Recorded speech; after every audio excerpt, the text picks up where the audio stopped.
नमस्कार, बहुत स्वागत है आप सभी का। आप देख रहे हैं टोटल न्यूज, आपके साथ मैं हूं पंकज रौतेला। बात करेंगे छत्तीसगढ़ की खबरों की। छत्तीसगढ़ महेंद्रगढ़ चिरमिरी भरतपुर तहसील के दूरस्थ गांव में बिजली की समस्या ने एक बार फिर से सरकार और प्रशासन की पोल खोली है। बरसात के दिनों में गांव में बिजली का गुल रहना मानो आम बात हो गई है। 40 से ज्यादा गांव पिछले 2 दिन से अंधेरे में डूबे हुए हैं। कब बिजली आएगी किसी को कोई पता नहीं।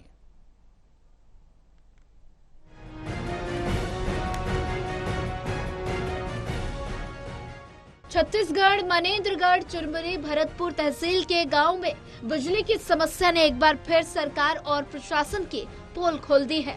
बरसात के दिनों में गांव में बिजली का गुल रहना मानो आम सी बात हो गई है। 40 से ज्यादा गांव पिछले 2 दिनों से अंधेरे में डूबे हुए हैं और कब बिजली आएगी इसका किसी को अंदाजा नहीं है। ग्रामीणों का कहना है कि ये समस्या नई नहीं है, सरकारें भले बदलती रही हो, लेकिन गांव में बिजली समस्या जस की तस बनी हुई है। भरतपुर से लेकर मध्य प्रदेश की सीमा तक फैले गांव जैसे कन्नौज, कुआरी, नौडिया, पडरी और अहोनिया में लगातार बिजली का संकट बना हुआ है। बारिश के मौसम में बिजली का जाना और फिर कई दिनों तक ना लौटना यहाँ के ग्रामीणों के लिए अब सामान्य सी बात हो गई है। दूरस्थ वनांचल क्षेत्र जो हमारा जनकपुर है, उसके कई गांव हमारे माड़ी सरई हैं, चिड़ोला है, बेला है, बड़वाही है, सतकियारी है, बरछा है, घुघरी, डुमरा, बेलगांव। इधर के क्षेत्र में करीब 3 दिन से बिजली नहीं है। अगर जाती है तो 1 घंटे 1.5 घंटे के लिए जाती है, फिर चलिए कट जाती है। समस्या क्या है समझ में नहीं आ रहा। कई दिनों से लाइट की पूरी समस्या बनी हुई है और विभाग के लोग न तो फ़ोन उठा रहे हैं, न किसी प्रकार से जानकारी दे रहे हैं। कहाँ से लाइट कटती है, कहाँ से क्या हो रहा है। 80% दिनचर्या हमारी बिजली पर निर्भर है, लेकिन बिजली नहीं मिलती है। चुनावी वादों के बीच जनता सिर्फ आश्वासनों पर जीने को मजबूर है। पूर्व विधायक कांग्रेस पर दोष मंडते हैं और तो वर्तमान भाजपा सरकार कांग्रेस पर घटिया सामग्री इस्तेमाल करने का आरोप लगाकर अपना पल्ला झाड़ रही है। दोनों पार्टियों के इस आरोप प्रत्यारोप में पिस रहे ग्रामीण की समस्या दिन प्रतिदिन बढ़ती जा रही है। रेणुका सिंह जो वर्तमान विधायक हैं, उन्होंने कुछ दिनों पहले बयान दिया था कि कांग्रेस की सरकार के समय घटिया सामग्री का उपयोग हुआ था, जिसकी वजह से ये समस्या बनी हुई है। लेकिन ये बयान मात्र औपचारिकता भर लगती है, क्योंकि खुद भाजपा के कार्यकाल में भी इस समस्या का कोई ठोस समाधान नहीं निकला है।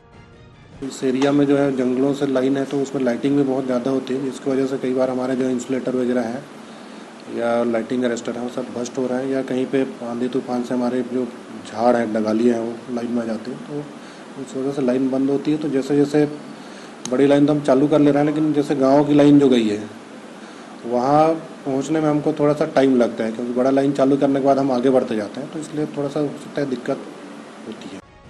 बिजली की समस्या से जूझ रहे ग्रामीणों के सामने सबसे बड़ी चुनौती जंगली जानवरों का सामना करना है। अंधेरे में रहकर अपनी जान की हिफाजत करना उनके लिए किसी चुनौती से कम नहीं है। स्थानीय लोगों का कहना है कि बरसात के मौसम में बिजली का आना जाना यहाँ की नियति बन चुकी है। कभी बिजली 1 घंटे के लिए आती है और फिर 2-3 दिन के लिए गायब हो जाती है। इस दौरान कई बार जंगली जानवरों के हमले की भी घटनाएं सामने आ चुकी हैं। बिजली विभाग के अधिकारियों से पूछने पर वही घिसे पिटे बहाने सुनने को मिलते हैं। उनका कहना है कि बरसात के दिनों में जंगल क्षेत्र में लाइटिंग ज्यादा होती है, इससे इंसुलेटर और उपकरण खराब हो जाते हैं। हालांकि ये कोई नई बात नहीं है, हर साल ये समस्या सामने आती है, लेकिन उसका कोई स्थायी समाधान अब तक नहीं निकला है। ये केवल भरतपुर विधानसभा क्षेत्र ही नहीं बल्कि पूरे प्रदेश की समस्या बन गई है और इसके पीछे कांग्रेस की पिछली सरकार दोषी है।